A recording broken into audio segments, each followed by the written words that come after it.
எதிர்க்கட்சித் தலைவர் எடப்பாடி பழனிசாமி பாஜகவினரே ஆச்சரியப்படும் அளவுக்கு ஃபீல் பண்ணி கூவுகிறார் என முதல்வர் ஸ்டாலின் விமர்சித்துள்ளார்.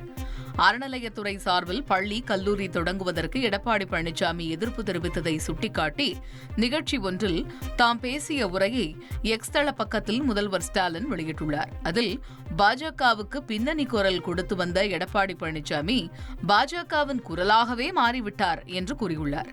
மனிதரை மனிதர் தாழ்த்தி பிற்போக்குத்தனங்களை நோக்கி தள்ளும் காவிக் கொள்கையா அல்லது மானமும் அறிவும் மனிதர்க்கு அழகு என முற்போக்கு எண்ணங்களால் முன்னேற்றும் கல்விக் கொள்கையா என்று அந்த பதிவில் குறிப்பிட்டுள்ளார். அதிமுக கூட்டணி அமைந்தது முதல் முதலமைச்சருக்கு தோல்வி பயம் வந்துவிட்டதாக தமிழக பாஜக தலைவர் நயினார் நாகேந்திரன் தெரிவித்தார்.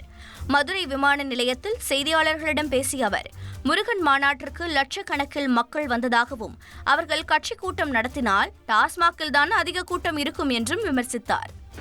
நீங்க முதலமைச்சரை பொறுத்த மட்டும் என்னைக்கு அதிமுக கூட்டணி வந்ததோ அன்னையிலிருந்து அவருக்கு ஒரு ஜுரம் வந்துருச்சு, தோல்வி பயம் வந்துருச்சு. அது பார்த்தீங்கன்னா அது கூட்டணி கட்சி தலைவரும் அதே மாதிரி தான் பேசுவாங்க. 6ஆம் தேதி பார்த்தீங்கன்னா 5 லட்சத்துக்கு மேலே வந்தாங்க. அவ்வளோ பேர் வந்தாங்களே தவிர அவங்க கட்சி கூட்டம் நடந்தால் டாஸ்மாகில் தான் கூட்டம் இருக்கும். ஆனால் நீ பார்த்தீங்கன்னா திடல் ஃபுல்லாக 5 லட்சம் பேர் திடல் இருந்தாங்க. கூட்டம் முடிச்சுட்டு போகும்போது அமைதியாக எல்லாரும் அந்த சேரை எடுத்து அடுக்கி வச்சுட்டு ஒழுங்காக போனாங்க. அங்கங்கே இருக்க பாட்டிலெல்லாம் எடுத்து சுத்தப்படுத்திட்டு போனாங்க.